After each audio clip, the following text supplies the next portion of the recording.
Hello dear student, welcome back to civil academy. UP triple SC draftsman की जो हमारी series चल रही है, उसी में जो आज का टॉपिक है वो है हमारा रूफ, गणना और चित्रण। ये चैप्टर चल रहा है हमारा।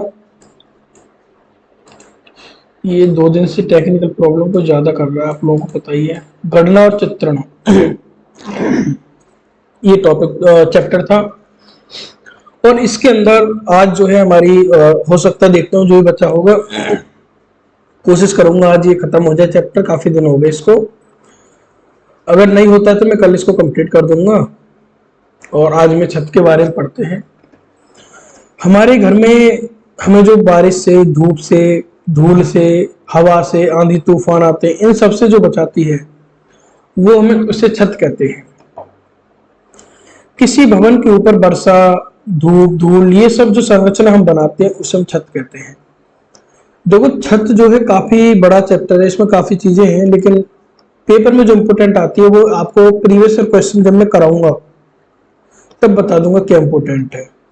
तो इस समय केवल मैं इंपोर्टेंट टॉपिक लेके चलूंगा, पूरी चीजें नहीं पढ़ाऊंगा। फिर आप कमेंट करेंगे सर आपने ये छोड़ दिया वो छोड़ दिया, पहले मैं बता के चल रहा हूँ। ये मेरा मकान था, घर बना हुआ था, इसके ऊपर जो ये इस तरह से ढलान है, ये इसे मैं छत कहता हूं। कुछ इसके टर्मिनोलॉजी हैं, जैसे पार्ट, स्पान। 2 दीवारें हैं, एक दीवार ये है और एक दीवार ये है, इसके बीच की दूरी पार्ट कहलाती है। दीवारों के आंतरिक सतहों के बीच की क्षैतिज दूरी पार्ट कहलाएगी। फिर आते उठान या राइज पर। जो सबसे ऊंचा पॉइंट होगा हमारी छत में और फर्श से बीच की दूरी राइज कहलाएगी। एक लाइन होती है रिज लाइन।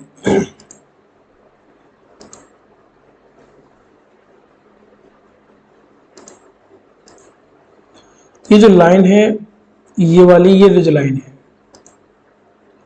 और इसने क्या कहा है कि रिज लाइन में प्रदान किया गया लकड़ी का जो सदस्य है उसे हम रिज कहेंगे। राफ्टर सदस्यों को सपोर्ट करते हैं। कॉमन राफ्टर जो होते हैं छतों को ढकने का सपोर्ट करते हैं। थोड़ा मैं जल्दी चलूंगा क्योंकि काफी बड़ा चैप्टर है ये,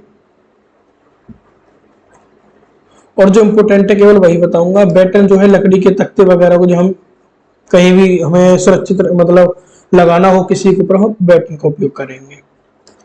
पर्लिन कॉमन राफ्टर या छत जो इसको कवर करने के लिए इसमें प्रमुख राफ्टर के साथ लगाई जाएगी पर्लिन। ये बोर्ड, ये बहुत इंपोर्टेंट है, काफी बार आया हुआ है ये।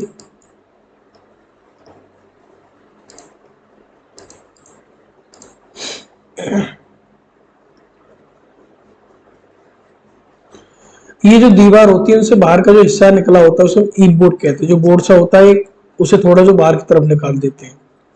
मैं फिर बता रहा हूँ, जब मैं प्रीवियस ईयर क्वेश्चन कराऊंगा तो इसके डायग्राम लाऊंगा। मैं डायग्राम लाने भूल गया हूँ, उसमें और अच्छी तरह से समझ में आ जाएगा, तो एक बार मैं यही बता देता हूँ।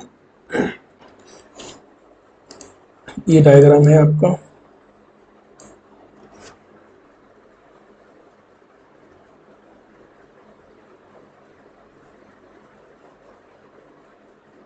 एक बार मैं यहीं पे सारी जो टर्मिनोलॉजी है आपकी बता देता हूं। देखो, इस तरीके का जो ये हिस्सा है आपका, इसे कहेंगे हम बैली। ये जो लाइन जा रही है इसे कहेंगे रिज लाइन। यहां ये जो आपका ये बना हुआ है इसके ऊपर जो ये वाला हिस्सा, इसे कहते हैं स्टेप्ड फ्लैशिंग। जो बर्ज बोर्ड बता रहा था दीवार से आगे, देखो दीवार आपकी यहाँ है, ये कुछ हिस्सा ये वाला जो आगे निकला हुआ है इसे कहते हैं बर्ज बोर्ड। ये दरवाजा है, यहां से घुसेंगे अपने घर में। इसके ऊपर मैंने फ्लैट छत डाल दी है, फ्लैट कर दिया ये, तो इसे फ्लैट रूफ कहेंगे। ये जो ट्रायंगल टाइप का सॉरी, ये जो ट्रायंगल टाइप का ये जो हिस्सा है इसे मैं कहूंगा गैबल। ये जो विंडो में निकाल दूंगा, यहां से मेरी गैस वगैरह गर्म हवाएं निकलेंगी, इसे कहूंगा मैं डॉर्मर। और जो बिल्कुल ये फ्रंट पर जो विंडो होगी इसे कहूंगा मैं, ये जो दीवारें हैं मेरी, डॉर्मर हो गया, ये हो गया। दीवारों के नीचे जो ये हिस्सा, ये जो आगे को निकला हुआ कुछ, इसके नीचे जो हिस्सा है ये वाला, इसे कहूंगा मैं सॉफिट। यहाँ जो बोर्ड लगा हुआ है ये वाले से फेस के बोर्ड कहेंगे। और जो ये जो ईव मिल रही है आपस में, ये वाला जो किनारा है इसे ईव कहेंगे, और ये जो जा रहा है इसे हिप कहेंगे, और ये जो लाइन है ये से कहेंगे हिप एंड। ये सारी चीजें मैंने आपको बता दी।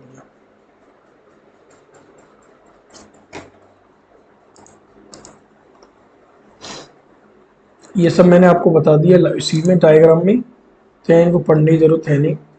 फिर आते हैं छतों के प्रकार। ये सब चीजें जो मैंने बताई है ये फिर मैं पीवाईक्यू में भी कराऊंगा आपको। क्लासिफिकेशन ऑफ रूफ, छतों के प्रकार। छतों के प्रकार की मैं बात करूं तो ढालू छत पिच रूफ हो जाएगी, एक समतल छत या सीढ़ीदार छत, और एक घुमावदार छत। तीन तरह की हमारी छत होंगी। ढालू छत काफी टाइप की होती है। एक होती है एक और झुकी छत, ये केवल एक तरफ झुकी होगी, इस तरीके से ये आपकी दीवार होगी, और ये इस तरीके से एक तरफ झुकी होगी। दूसरी होती है गैवल रूफ। गैवल में क्या होता है, ये एक यहाँ आपकी बीच में उठा के दोनों तरफ इसको हम इस तरह से झुका देते हैं, रिज कर लेते हैं बीच में। फिर आती है हिप रूफ। ये काफी ज्यादा है इसलिए मैं जल्दी जल्दी बता रहा हूँ डायग्राम में, केवल आपको समझ में आ जाए। इसमें बीच में क्या होता है, इस तरीके से लाइन देते हैं, एक स्लोपिंग बनाते हैं, चारों तरफा 1 2 3 और ऐसे एक पीछे होगी, चारों तरफा एक अलग स्लोप देंगे, चारों तरफ स्लोप देंगे, उसे कहेंगे हिप रूफ। फिर आती है गैम्ब्रल रूफ।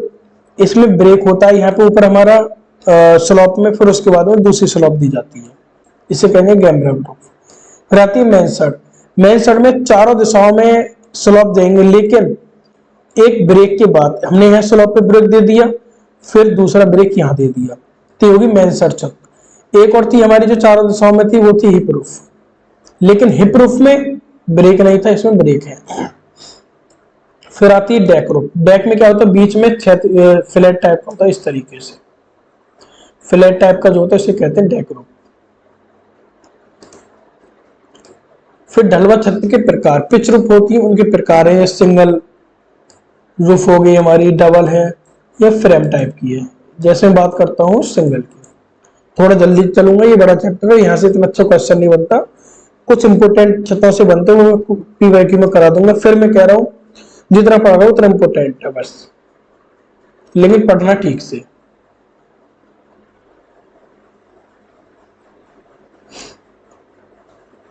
सिंगल रूफ 2.5 मीटर के लिए उपयोग की जाती है, केवल इतना याद रखना, 4 प्रकार की होती है।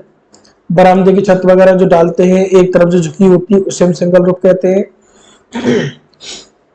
या कपल रूफ हो गई, कपल क्लोज रूफ हो गई, या कॉलर बीम रूफ हो गई, ये हमारी सिंगल रूफ है।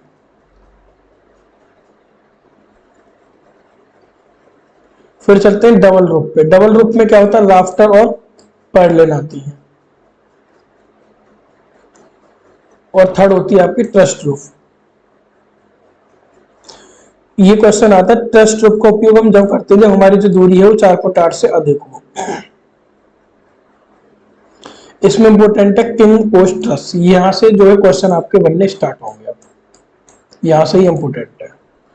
कुछ 2-3 रूफ बताई थी वो इंपोर्टेंट है, बाकी यहां से इंपोर्टेंट है। किंग पोस्ट ट्रस्ट,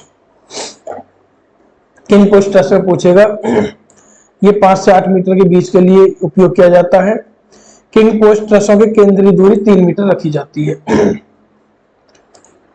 यहां से इस डायग्राम में आपको डायग्राम दे देगा क्वेश्चन में। आज फिर प्रॉब्लम कर रहा है ये, मैंने कुछ दिन से टेक्निकल प्रॉब्लम कुछ ज्यादा आ रही है, इतना ही ठीक है। इसमें डायग्राम दे देगा, ये पूछ सकता है कि ये वाला जो पार्ट है, इस पार्ट को हम क्या कहते हैं। तो पार्ट की बात करता हूं, ये चल क्यों नहीं रहा, ये चल गया। ये जो पूरा है इसे बीम कहेंगे, टाई बीम। इस तरीके से जो ये पार्ट है इसे हम कहेंगे स्ट्रट। ये किंग पोस्ट ट्रस है, इसको कहते हैं कॉमन राफ्टर। ये वाला है प्रिंसिपल राफ्टर। ये यहाँ बॉल प्लेट लगी हुई है, ये स्टोन प्लेट है यहाँ पर, ये हमारी कोई भी दीवार है। यहाँ ये पैडलेन है, इसको पर्लिन क्लीट कहेंगे, पर्लिन को रोकने के लिए है। यहाँ कुछ बैकफिल है और यहाँ कभी कभी ये ड्रेन टाइप का भी दे दिया जाता है, जो यहाँ से पानी गिरेगा यहाँ आ जाएगा वो। ये जो रिज होता है, रिज बोर्ड कहते हैं इसको। ये क्वेश्चन दे सकता है, इस डायग्राम देगा, और जो जो मैंने बताया कौन सा पार्ट कहाँ है डायग्राम में ये पूछ लेगा। फिर आती है queen post truss. Queen post truss की अगर मैं बात करता हूं, इसमें इंपोर्टेंट है, केवल 2 से 8 मीटर के लिए भिन्न स्पानों के लिए यूज की जाती है, और केंद्र की जो दूरी है वो 3 मीटर की है। इसमें भी वही ये रिज है, डायग्राम में जो पूछ सकता है। ये कॉमन राफ्टर है, ये फिलिंग है, यहाँ ये पर्लिन क्लिक है और पर्लिन लगी हुई है यहाँ पर। बस इसमें एक्स्ट्रा क्या इस तरीके से है। ये स्ट्रेनिंग बीम कहेंगे हम इसको, और इसको ये वाला है और ये वाला स्ट्रेनिंग बीम होंगे, यहाँ क्लिट लगी हुई है बस। कभी कभी हमें किंग पोस्ट और क्वीन पोस्ट का मिक्स भी करना पड़ जाता है इस तरीके से। ये है मैनसट ट्रस, बस नाम याद रखने है, डायग्राम दे देंगे कौन सी ट्रस है और ये पूछेगा। ये है ट्रेंस कैट ट्रस इस तरीके की। ये है बेल फास्ट ट्रस, इसके डायग्राम दे के पूछ सकता है, मैं इसलिए इसमें कुछ नहीं बता रहा क्योंकि इसमें कुछ पूछा ही नहीं जाता, केवल डायग्राम दे के पूछ लेगा कौन सी ट्रस है। ये स्टील ट्रस है, बताने को मैं 4 घंटे आपको क्लास ले लूँ, इस पर क्या फायदा होगा? कुछ फायदा नहीं होगा ना। मैं भी जल्दी जल्दी क्यों कर रहा हूँ, आप लोगों का टाइम बचे, और मैं भी जल्दी आपका सिलेबस खत्म करके और आपको पीवाईक्यू कराऊं, प्रीवियस क्वेश्चनों को कराऊं ज्यादा से ज्यादा, इसलिए। ये किंग पोस्ट ट्रस आपको मैंने बताई दी थी। ये कंपोजिट ट्रस है आपकी,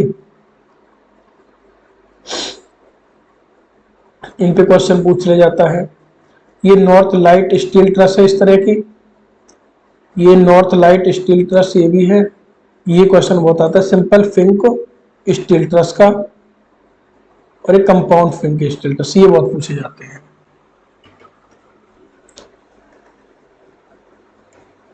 फिर आती है आपकी समतल छत, फ्लैट रूफ, जो आप लोगों घरों में लग रही है, ये फ्लैट रूफ है। इसमें जो ढलान हो 10 डिग्री से ज्यादा नहीं होना चाहिए, केवल इतना इंपॉर्टेंट है। इसमें रख रखाव आसानी, ये सब आप जानते हो। देखो जो चीज आपको बताई है ना वो रोजमर्रा की चीज में, वो भी बिल्कुल नहीं बताने का। मनसड रूफ टेस्ट, जो आपकी घर की कच्ची छत है उसी को मड टेरेस रूफ कहेंगे। जो आपके गांव में लेंटर पड़ा हुआ ईंट वालों से ईंट कंक्रीट की छत कह देंगे। ये इसमें ज्यादा नहीं पूछा जाने का। बंगाल टेरेस छत, इसमें इतना याद रखना कि इसका झुकाव 13 से 15 सेंटीमीटर रखा जाता है। फिर है मद्रास टेरेस रूफ, ये इंपॉर्टेंट नहीं है, ये भी छोड़ो। ये आपको पता ही है, जो आरसीसी की आपकी लेंटर डाले जाते हैं, स्लैब है, वो है ये छत। फिर है घुमावदार छत। देखो थोड़ी देर में मैं छत खत्म करने पे आ गया ना, है कुछ नहीं इनमें, लेकिन खामे खा की मतलब फालतू की चीजें में क्या करता पड़ा के आपको। इस तरह का डायग्राम हो तो इसे कहेंगे नॉर्थ लाइट सेल रूफ। ये गुम्बद है, सबने देखी है। ये बैरल वॉल्ट सेल रूफ है, पक्की छतों के लिए रूफ कवरिंग। देखो ये छप्पर आप लोगों ने गांव में देखा होगा, ये टाइल्स है, इनका विवरण पढ़ लेना, मैं पीडीएफ दे दूंगा, ज्यादा इंपॉर्टेंट है नहीं, कांच वगैरह ये सब। आगे चलते हैं हम सीढ़ी है रैंप की तरफ।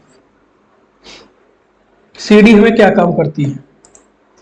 जैसे मेरा ये फर्श था,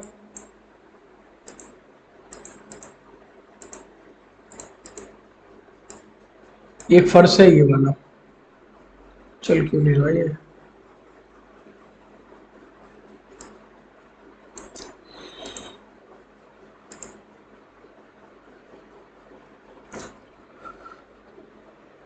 मैं जितनी जल्दी इसको निपटाने की कोशिश करता हूँ ना, उतनी प्रॉब्लम कुछ ना कुछ होती रहती है। देखो हो गई, पता नहीं क्या हो रहा है ये।